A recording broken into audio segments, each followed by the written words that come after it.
Alright, today I'm going to fix a tap. What I'll do is I'm just going to show you the hot water tap. There's a certain amount of flow out of that. And though it's not terrible, the cold tap is running at about a half or 2/3 of the hot tap. And really it probably should be the guy that's running the most. And what's happening is it's tightened up inside. All the turning on and off ends up tightening up these taps. And so over time, if you find that actually water's kind of dribbling out a bit like this, just a little bit or not at all, then you probably need to disassemble this, reassemble it, and then you'll find it works absolutely fine. So first thing I'm going to do is go downstairs and turn the water off to the house, and then I'll come back upstairs and show you how to disassemble a tap. Okay, so I've been downstairs, I've turned the water off, and so there's no water coming out of this now, so now I can work on the tap itself. So the first thing I need to do is get this off, and it's a screw one with this one, so it threads on threads, so I'm lucky, they're on threads like that. Now I have a flathead screwdriver here.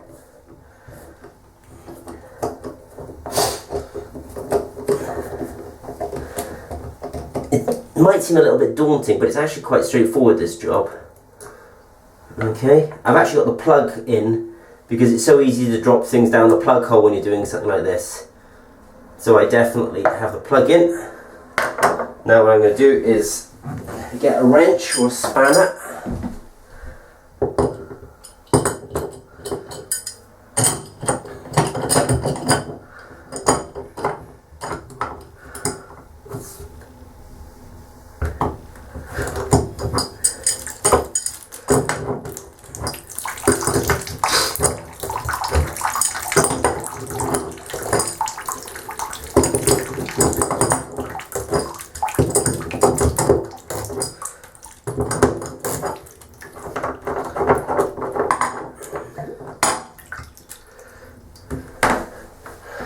Okay, so I have the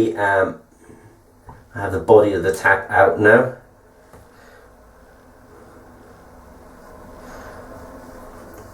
So what I'm going to do next is there's actually a very small clip here, and I'm going to take that clip off, and I'm kind of doing it over the bath because if the clip springs off, it'll probably spring into the bath. But I've also got, as I say, got the plug in because I don't want to lose this spring, but I do need to take the spring out.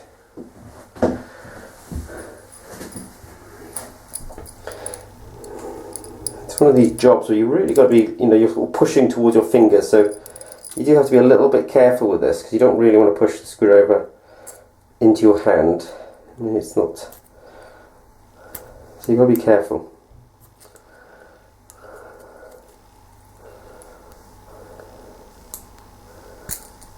There we are, I was lucky, I got it. So I got the spring off, so now I'll be able to knock this. I'll show you what I'm going to do next. I'll get the spring off, put it safe.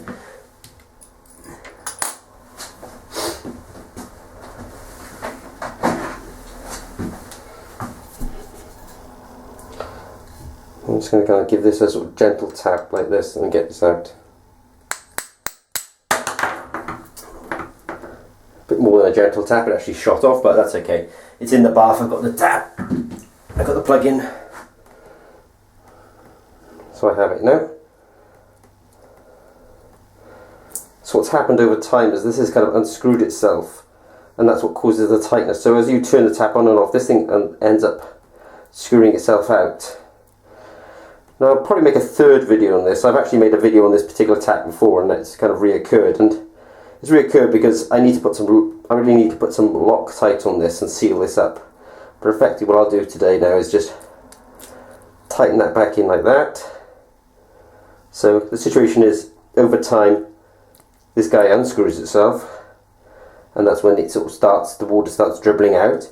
So we just come back in periodically and tighten that back up again. So I've done that. Reassemble that. I'll go and get the clip that's over there, put the clip back on, and we should be good.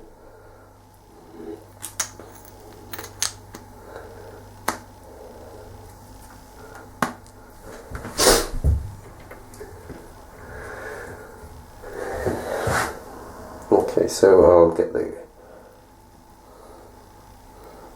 So I'm just going to try and orientate that so you can see it. I kind of push it up slightly so I can get the clip back on.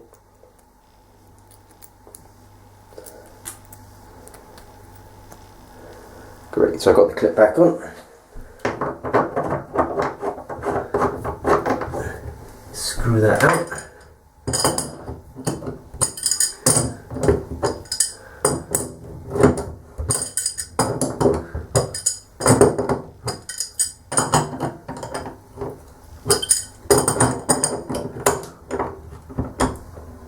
Tighten that, not too much.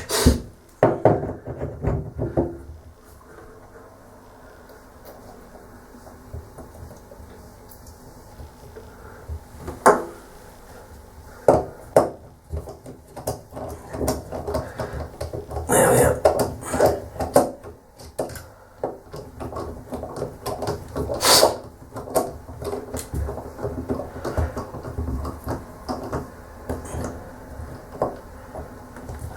Screw this back on. What I'll do now is run downstairs, turn the water back on, and then demonstrate the better flow. Okay. Okay, so I've been downstairs, I've turned the water back on, and now let's turn the cold on. And I'll turn it off. So if you watch the video at the very beginning, you'll see that this is dramatically more flow. I was doing it relative to the hot and saying it really should be, if not greater than the hot, then it's definitely comparable, if not now have a greater flow than the hot tap. So there we are. Simple job. Save yourself, quite a bit of money in terms of calling out a plumber, when really you can just do it with a few simple tools. I mean, I've used 3 tools today: a flathead screwdriver. In fact, I didn't need one of the tools that I did use this to pull out the little clip, and then just an adjustable spanner. So, quite a simple job, doesn't require many tools. Okay, good luck.